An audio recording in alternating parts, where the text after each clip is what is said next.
Hola amigos, qué gusto saludarles en este viernes de disrupción. Esta es una propuesta de la Asociación Civil Un Estado de Derecho, en alianza con Universitas Fundación, y ha tenido por objetivo mostrar el derecho desde una perspectiva distinta. Y en esta tercera temporada, ya que nuestro cerebro ha evolucionado para comprender mejor a través de historias personales, bueno, justo, vamos a hablar sobre las historias personales de, miren, jóvenes venezolanos, abogados, algunos recién graduados, defensores de derechos humanos. O sea, ¿cuántas cosas podrán contar? Y en especial, yo quiero que hablemos un poquito sobre, bueno, el derecho, su enseñanza, sobre la teoría y la práctica. Y para eso, hoy estoy acá con una alumna, ex alumna, ya está lista, ya se graduó, queridísima, María Isabel Linares. Hola, María Isabel, qué gusto tenerte y poder conversar contigo acá en Viernes de Disrupción. Hola, profesor. Muchísimas gracias por la invitación. De verdad, súper agradecida. Gracias a usted, a Universitas, por este espacio.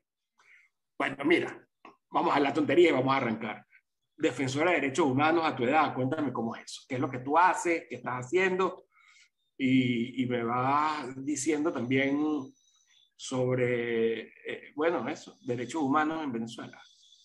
¿Cómo están? Bueno, yo me llamo María Isabel Linares, tengo 22 años y bueno, soy defensora de derechos humanos en Venezuela. Y bueno, más bien creo que en vez de ser extraño debe cobrar muchísimo sentido, ¿no? Porque donde se pueden defender más los derechos humanos que, bueno, en todos los países, obviamente se violan derechos humanos, pero especialmente en la situación venezolana se necesita mucho de este trabajo, aunque creo que la vocación la tengo desde que tengo memoria, desde que tengo recuerdos, siempre he estado muy vinculada a lo social y mi familia también. Eh, Empecé a estudiar derecho sin saber que en efecto el activismo iba a ser lo mío, pero en el momento en el que lo entendí me di cuenta bueno, que era algo que ya estaba aplicando siempre en mi día a día, intrínsecamente como parte de mí y bueno, he tenido la oportunidad desde hace un año, fundé una organización que se llama Activismo Alternativo.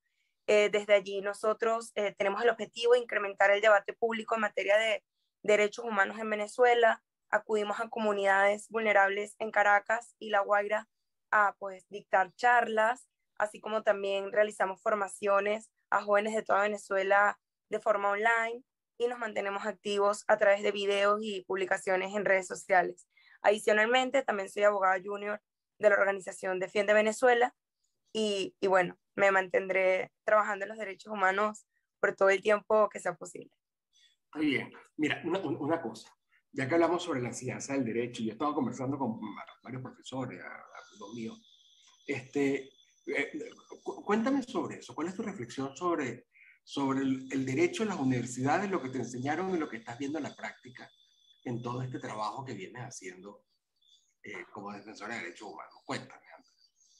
Bueno, quisiera hacer referencia para que vean también el episodio de Gabriel Harris, porque sé que, o sea, algo que tengo en común, con, por ejemplo, con él, es que durante mi camino en la universidad, yo siempre fui una persona que no entendía mucho por qué memorizarme un artículo, por qué tener que memorizarme una disposición de una ley que está vigente en el momento, que simplemente puedo consultar en cualquier momento, y siempre fui una estudiante que se dedicó más a reflexionar, a entender un poco lo que estaba detrás de la legislación, del momento histórico en el que se decidió adoptar determinada ley, y sin darme cuenta, durante cada semestre siempre mantuve muchísimas dudas que pensé que iba a resolver en el semestre siguiente.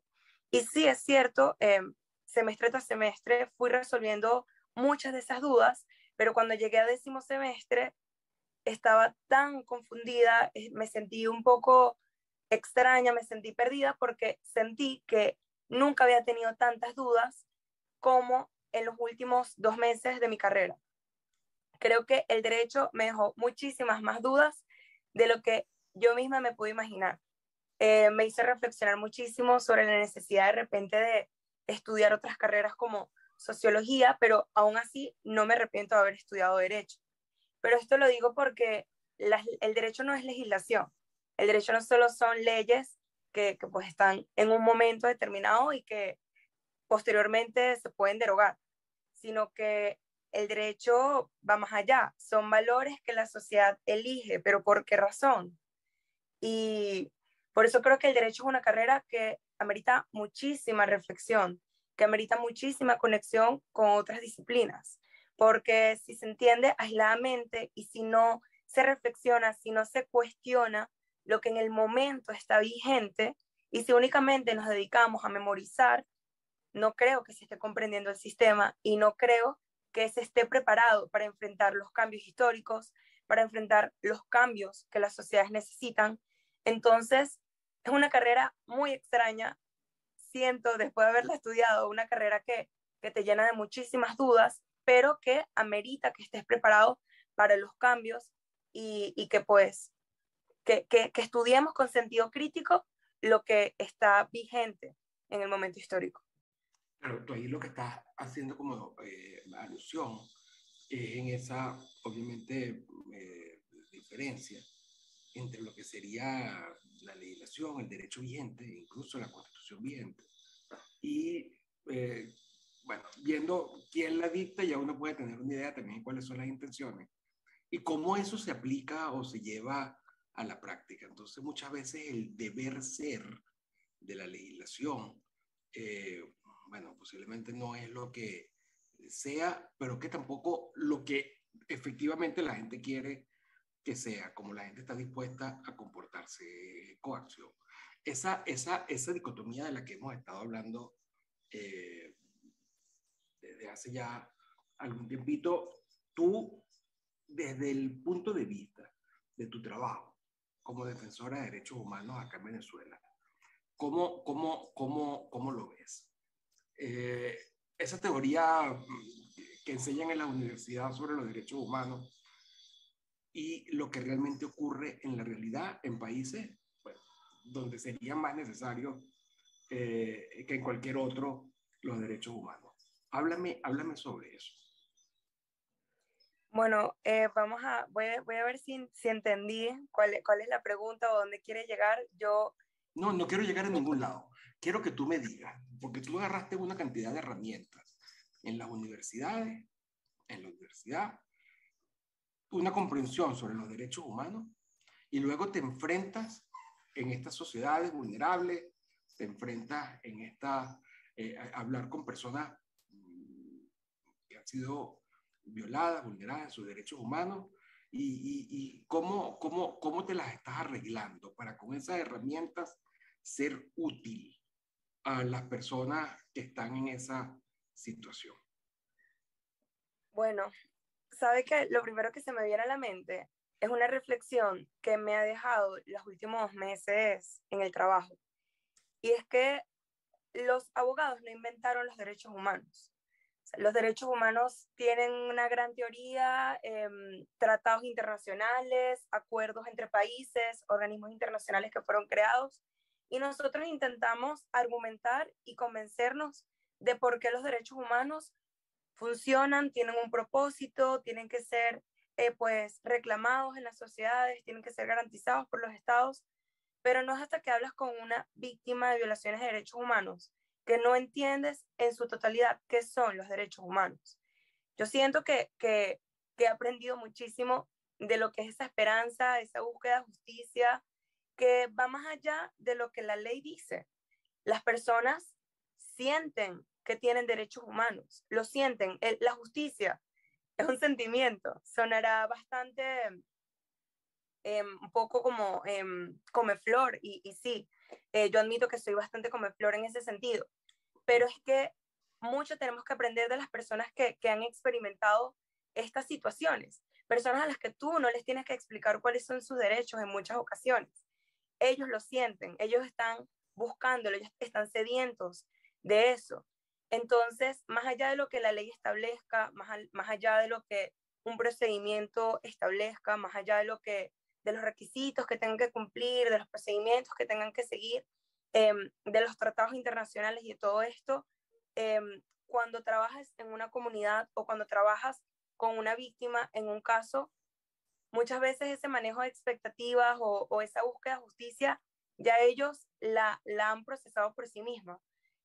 Los derechos humanos son un ámbito bastante complejo, sobre todo en Venezuela, en donde la búsqueda de justicia es bastante complicada. Las personas no tienen la esperanza de algún día conseguirla, pero no tienen ningún tipo de certeza de cuándo va a haber justicia ante un caso de violación de derechos humanos. De las víctimas es de quienes tú realmente aprendes el fondo, porque no se trata únicamente de teoría. El derecho no es solo teoría, no solo es teoría, no solo son leyes, no solo son reglamentos, no solo son tratados internacionales, sino que al final la justicia, los derechos humanos, mi trabajo no me ha hecho más sino reafirmar que es algo humano y es algo que está en el día a día de todos nosotros y que es muy, muy básico. Es algo tan básico que las personas simplemente lo sienten, esté o no esté contemplado en una ley. Y a las personas no les importa cuál es la ley que está vigente. A las personas no les importa si esa ley es contraria a sus derechos, ya las personas naturalmente van a tener un instinto de no obedecer esa ley. Es así, ocurre en la práctica, es naturaleza humana. Yo creo que los derechos humanos están demasiado conectados con la naturaleza humana, es algo en lo que tengo fe, es en lo que creo y creo que si no creyeran eso no pudiese hacer mi trabajo. Yo me guío por ese instinto que tengo y el instinto que también tienen las víctimas y creo que sobre eso se mueve el trabajo en el campo de los derechos humanos. Tiene mucho sentido. Mira, no me cuentes mucho sobre cosas comprometedoras que estás haciendo, que es muchísimo. Pero sí, cuando me hablabas de que las personas con las que tú conversas y que han estado sometidas a estas situaciones de violación de derechos humanos, más allá de que sepan y entiendan la situación en la que están, por lo que han pasado y en esa injusticia que se ha cometido, bueno, y el dolor que obviamente... eh, pero tú me decías algo de que buscan la forma de solucionarlo. ¿Cómo es eso? Explícame allí. Es, es complicado, pero en derechos humanos, cuando uno entiende, hay como un principio básico que uno tiene que tener como muy claro, que uno tiene que zanjar, que uno se tiene que como que hacer las paces con esta idea para poder continuar y tener la esperanza o la fuerza de continuar con esta carrera, o por lo menos hasta ahora en los pocos años que he estado ejerciendo en este ámbito, el par de años que he estado ejerciendo en este ámbito, he entendido. Y es la justicia simbólica. Si a ti te pasó algo muy grave, algo que afectó tu vida, algo que comprometió tu integridad, algo que hizo que tu vida no volviera a ser como era antes de que eso ocurriera. Lo mínimo que tú esperas es que se reconozca que lo que te pasó no estuvo bien y que no se tiene que volver a repetir. Lo mínimo es que se reconozca, que se señale que existe un culpable, que esa persona tiene responsabilidad. Es lo mínimo. Lo mínimo es que se reconozca que tú mereces más por eso que te sucedió. Y allí radica todo. Muchas veces las víctimas de violaciones de derechos humanos saben que no necesariamente va a haber una persona en la cárcel en un año, 2 años, 5 años, en razón de ese hecho del cual fueron víctimas. Pero tienen la esperanza de que simplemente la gente no olvide lo que les pasó y que algún día se alce una bandera o se alce un informe o se alce un lema, se eleve hacia medios de comunicación de cualquier forma, se visibilice eso que les sucedió y se reconozca que eso estuvo mal. Y eso es justicia para ellos. O sea, la justicia se ve de muchas formas. Obviamente, esta es la forma más básica en la que podemos ver la justicia o lo mínimo que se espera. Obviamente se aspira más, se aspira a otro tipo de recompensación, se aspira a un cambio de políticas, a un cambio de prácticas, se aspira a una indemnización, se aspira a un cambio total del estilo de vida que se ha llevado después de este acto. Pero es lo mínimo y ese mínimo es una motivación necesaria y suficiente para que se emprenda este tipo de caminos buscando justicia en el ámbito de los derechos humanos, que es muy lento, que es difícil, pero que es así, porque si no estuviésemos comprometidos con esta idea tan difícil, pero con la cual hay que hacer las paces, de una justicia mínima, una justicia simbólica, entonces no tuviese sentido. Creo que sobre esa esperanza reposa esta lucha, la esperanza de que como mínimo se consiga eso. Y uno hace las paces con eso y por eso continúa en esa lucha. Entiendo, entiendo y tiene total sentido. Esa reivindicación empieza por ahí. Mira, tú me decías que esta asociación civil, esta ONG el que tú creaste, se llama Activismo Alternativo. Sí. ¿Por qué alternativo? Nosotros reflexionamos continuamente, no lo digo en pasado porque es algo que seguimos haciendo en el presente, reflexionamos sobre las formas de hacer activismo. ¿Por qué? Porque creemos que se tiene que recuperar la conexión o que la lucha o nuestra meta, nuestro reto es recuperar la conexión que existe entre cualquier persona común y corriente y los derechos humanos, desde cualquier ámbito de su vida, cualquier joven, particularmente jóvenes. Nuestro público objetivo es principalmente jóvenes entre 18 y 28 años, sin embargo, beneficiarios de nuestras charlas van desde los 12 años hasta los 50 años. Alternativo porque intentamos atacar o intentamos posicionar temáticas que consideramos que no han sido prioritarias. ¿En qué sentido?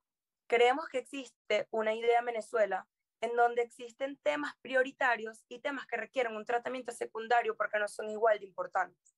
Sin embargo, creo que todos tenemos que tener claro que en derechos humanos se maneja la idea de que todos los derechos humanos son igual de importantes, todos tienen la misma jerarquía. En ese sentido, pues temas como la emergencia humanitaria compleja, que no dejamos nosotros de posicionar o no dejamos de indagar en ello, han hecho que otros temas como la violencia de género en Venezuela o la situación de la comunidad LGBTI o la situación de los derechos sexuales y reproductivos en el país no cobren la misma importancia en la palestra pública. Y nosotros queremos atacar, queremos conversar sobre ese tipo de temas. El medio ambiente en Venezuela, estos temas que en definitiva muchas veces, o sea, existe una gran posibilidad de que en el momento en el que intentes ponerlo sobre la mesa, alguien te diga, ¿por qué estamos hablando de eso si la gente se está muriendo en los hospitales? No podemos dejar de hablar de que la gente se está muriendo en los hospitales, pero no podemos descuidar este tipo de temas que pues hemos intentado posicionar. Específicamente, quiero resaltar ese y volverlo a mencionar, el de los derechos sexuales y reproductivos, que fue el foco de nuestro último proyecto. Claro. Entonces, aprovecho y te pregunto, tú que has tenido contacto, porque has participado en diferentes competencias, actividades, con otros jóvenes activistas latinoamericanos y en definitiva de otros países, también europeos. Cuéntame sobre la visión que tienen en otros países distintos de Venezuela los jóvenes en cuanto a los derechos humanos y lo que tú conoces y vives aquí en el país. ¿Hay alguna diferencia en cuáles son los temas que tratan, las maneras de abordarlos, las soluciones que proponen? ¿Cómo? Porque pareciera que esa teoría de derechos humanos se aplica a todos los países por igual. Y como ya tú estás diciendo, hay algunos países que son más iguales que otros o distintos. ¿Cómo ha sido esa experiencia con jóvenes, también defensores de derechos humanos de otras sociedades? Bueno, honestamente no ha sido fácil. En mi primera experiencia lidiando o conociendo a personas de otros países que se estaban formando igual que yo, fue un momento donde yo estaba creo que estudiando quinto semestre, sexto semestre, no sé, máximo séptimo semestre de derecho en ese momento. Em, y recuerdo que conversaba con ellos y mientras yo estaba hablando de cómo quería hacer un video para las redes sociales denunciando la situación de determinada violación de derechos humanos en Venezuela, ellos me estaban conversando sobre cómo estaban participando en un grupo de estudiantes en el parlamento de su país o cómo estaban elevando una propuesta de ley o cómo estaban elevando una propuesta de política pública, y obviamente podían ejercer otros medios de participación democrática que básicamente yo en ningún momento viví como venezolana. Y hacerles entender eso era surreal. Es decir, cuando yo les decía, miren, todo esto que me estás diciendo para mí no existe en lo absoluto. O sea, yo empecé a estudiar Derecho en el 2016, cuando yo tenía 17 años. Es decir, yo nací en 1999, cuando llegó el régimen actual al poder. Y yo no he visto otra cosa desde que tengo criterio. Bueno, cuando empecé a estudiar, eso fue después de las protestas del 2014. Y cuando yo apenas estaba en segundo semestre, fueron las protestas del 2017. Yo estaba empezando a estudiar y me estaban enseñando los procedimientos para cambiar la constitución, y a la par se estaba realizando toda esta propuesta para la Asamblea Nacional Constituyente en Venezuela. Entonces, era una locura total el derecho constitucional que yo estaba estudiando, lo que yo veía en mi constitución, lo que yo veía en la doctrina, lo que yo veía en la práctica y luego lo que yo conversaba con ellos. Entonces, bueno, ese fue un primer choque que quisiera resaltar como primera diferencia, que en definitiva es surreal para ellos intentar hacerles entender la situación de un estudiante o de un joven activista en Venezuela, donde nuestros medios de participación democrática son totalmente distintos. Nuestros medios se basan más que todo en la denuncia, la documentación, eh, y bueno, obviamente ellos hacen lo mismo, pero pueden ejercer otro tipo de medios para participar en efecto en las políticas. Mientras que acá, bueno, es un poco, mucho más riesgoso y, y, y, y mucho más difícil.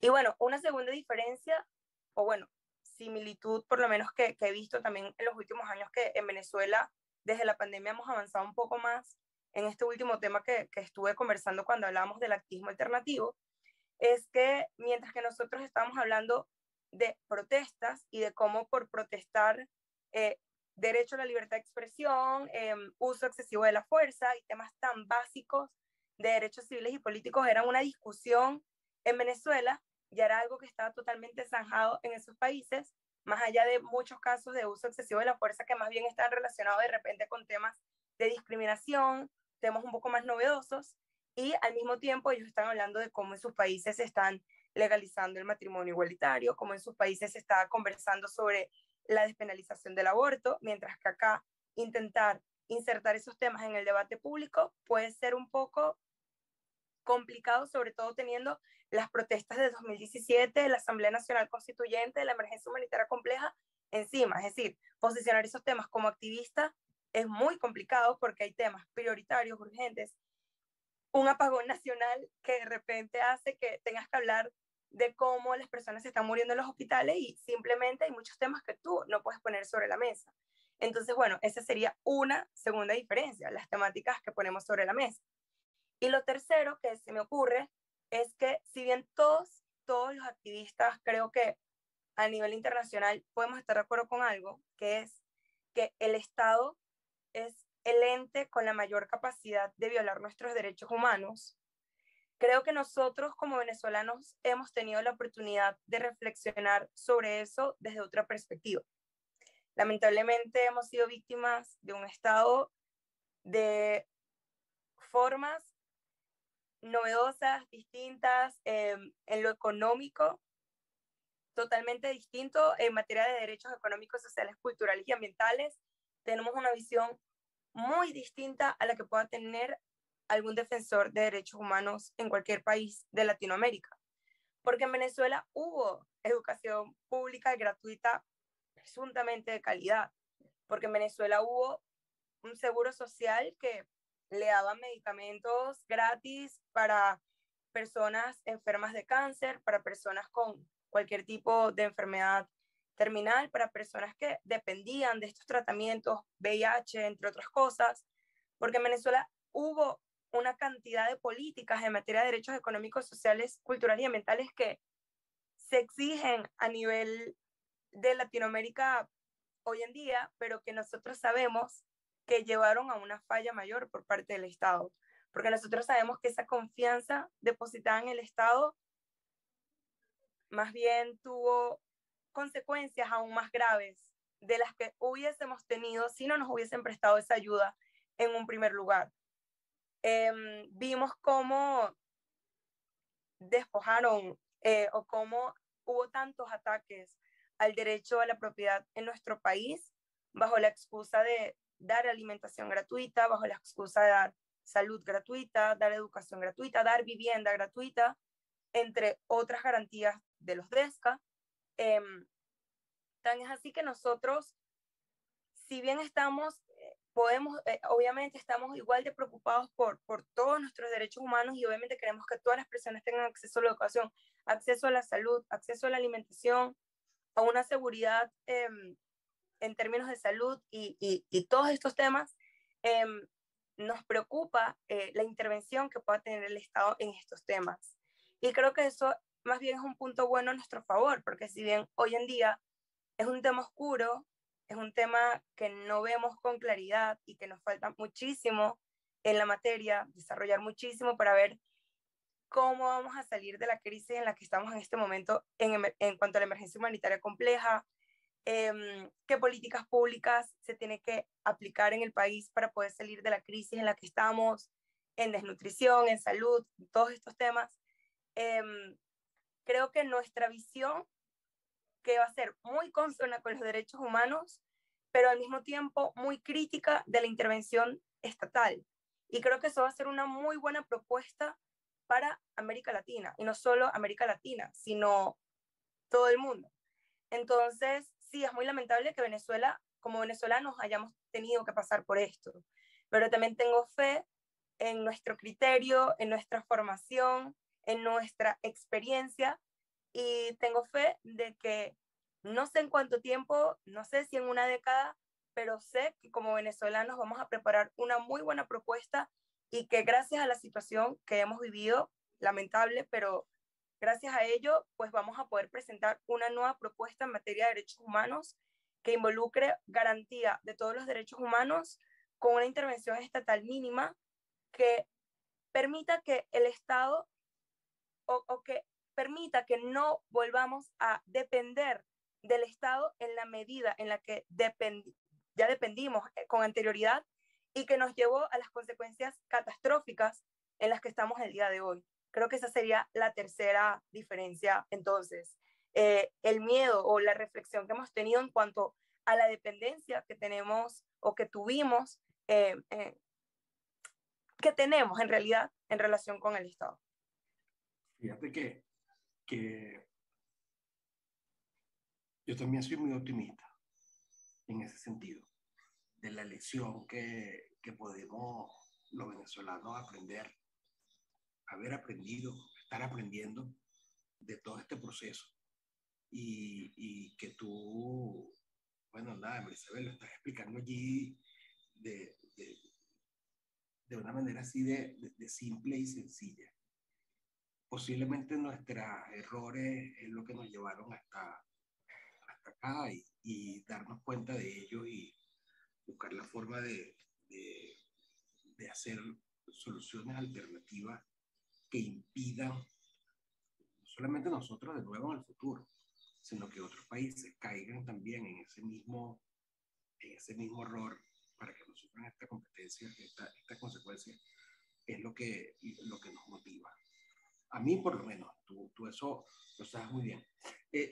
Interesantísimo, entonces. Fíjate, te voy a hacer otra pregunta, ya que estás hablando de eso. Esas son las cosas que te diferencian con otros jóvenes que también están dedicados a la promoción, a la defensa, al activismo en derechos humanos.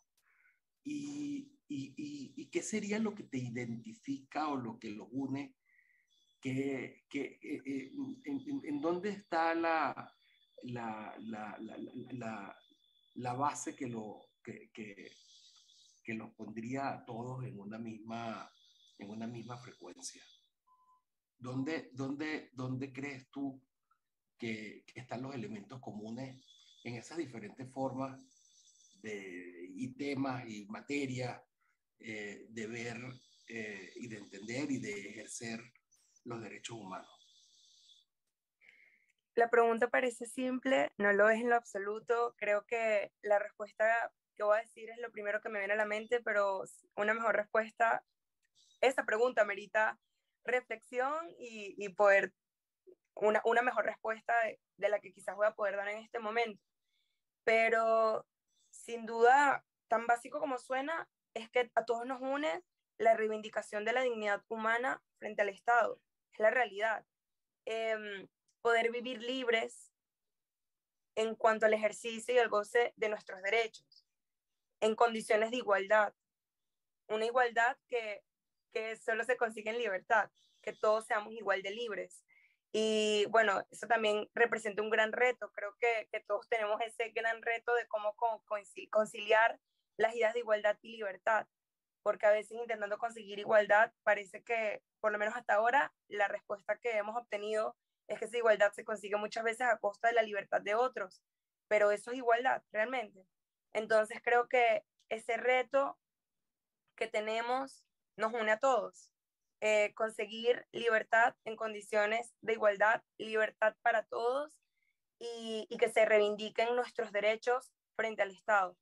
Fíjate que al fin de cuentas te estás yendo a la misma esencia histórica, a la misma base, a los mismos Exactamente. fundamentos Muy de los básico. derechos humanos. Es O sea así. que muchas veces no es el objetivo que pareciera que está claro, las intenciones que son las mejores, sino experimentar, probar con diferentes medios, con diferentes mecanismos, diferentes políticas públicas. Y luego entonces ver si esa alternativa que se utilizaron, si esos medios realmente lograron producir los efectos que deseábamos. Y nosotros hemos visto, no digo nosotros, los venezolanos que lo hemos vivido y ustedes, que es la primera generación que además viven una hiperinflación enorme. O sea, ustedes han visto cosas que ninguna generación de humanos en los últimos años ha experimentado ese proceso de hiperinflación enorme, de destrucción del dinero y de todo lo que eso significa para el entramado social. Entonces, es la diferencia entre las formas de lograr esos objetivos, en donde deberíamos poner el énfasis, el esfuerzo, Sí, porque en cuanto a los fines pareciera es verdad. que estamos claros.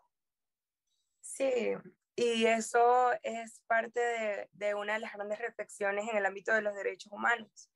Son muy, muy, muy amplios, precisamente dándoles la oportunidad a los estados de interpretarlos a su conveniencia. Y creo que, bueno, entonces puedo traer esta reflexión a colación como un punto en común. Esto es una reflexión que en común deberíamos tener todos los defensores de derechos humanos, sea cual sea el país en el que estemos. Los derechos humanos están siendo interpretados por los gobiernos de turno en razón de las necesidades que tengan en el momento, los intereses del momento, la ideología política que en el momento se ostente, el gobierno o el líder que esté de turno, las personas que estén, los políticos que estén en el parlamento en ese momento, y así sucesivamente. Y eso es algo, eso es una gran amenaza que todos enfrentamos por igual. En ¿Cómo se especial, interpretan los derechos humanos? en especial si son ellos los que hacen el derecho legislado, lo que hacen el derecho que, porque además tienen ese poder enorme. Le hemos dejado a ese grupo que tenga el poder, además, decir qué es lo que es correcto, qué es lo que es ley y qué es lo que deben hacer todos los demás. Por eso es que esa discusión incluso llega al mismo concepto, a la misma comprensión de lo que es derecho y de cómo enseñarlo, como decía al comienzo. Es un reto de la teoría general de los derechos humanos. Es muy amplia precisamente por eso. Cualquier disposición de cualquier tratado internacional en materia de derechos humanos te va a decir una garantía mínima. No sé, toda persona tiene derecho a la libertad de expresión y algunas causales de que no puede haber censura previa, de cuáles son los límites, pero muchas veces también estas disposiciones son cheques en blanco. Acabo de decir libertad de expresión y para terminar de completar el ejemplo, discurso de odio. Está prohibida cualquier apología al odio nacional, Sí, racial, religioso, pero ¿qué es odio? Entonces ahí vemos cómo hay tantos momentos, tantos espacios en blanco en el ámbito de los derechos humanos que se transforman en oportunidades para que el gobierno de turno, los políticos de turno con su ideología puedan interpretar y puedan aplicar políticas públicas, leyes que respondan a esas necesidades y esos intereses que ellos tienen en el momento. Y yo creo que ese es un reto que tenemos en común todos los defensores de derechos humanos. Gracias, profe, porque me dio la idea de que uniéndolo a lo primero, esta sería como la segundo punto en común que tenemos. Y es cierto. Mira, tú sabes que tú me conoces muy bien, yo soy súper fastidioso siempre, porque siempre le pregunto lo mismo a todo el mundo. ¿Qué tienes en la mesita de noche? ¿Qué te estás leyendo? Bueno, profe, justamente ahorita me estoy leyendo Justicia Poética de Martha Nussbaum, Filosofía del bien. Derecho. Y quiero aprovechar de decir gracias al profesor Marcos Carrillo y al profesor Simón Gómez. Ellos son los que me están... Mis panas queridos. Sí, los quiero muchísimo. Y bueno, me lo prestó, este libro es de mi querido Simón Gómez, y bueno, leyéndolo bajo el acompañamiento de mi profesor Marcos Carrillo, que lo estoy acompañando como su asistente de cátedra en este momento. Y Eso bueno, es filosofía del derecho, la ¿no? filosofía del derecho, sí, para seguir reflexionando. Muchas gracias a usted también por eso. Qué bueno que te estás leyendo eso, que le hagas caso a Marco. Mira, Marisabel, qué gusto haber conversado contigo este ratito. Tienes que seguir, o sea, no puedes desmayar, tienes que seguir porque primero lo estás haciendo muy bien y segundo porque es muy útil, es muy bueno, es muy positivo, reconforta. Así que yo lo que hago es animarte y bueno, me dejas pensando, reflexionando. Te lo agradezco mucho que hayas estado acá. Gracias a usted, profesor. Muchísimas gracias siempre por los espacios de Amigos, reflexión. y terminamos entonces este viernes de disrupción con Marisabel Linares, escúchanla, defensora de derechos humanos en Venezuela. Bastantes temas para profundizar. Síganos en las redes, recuerden, estamos haciendo cosas interesantísimas, un Estado de Derecho, ese grupo de jóvenes que están trabajando ahí, en la página web www.udlibertad.org. Y bueno, nada, nos vemos en la próxima. Que estén bien.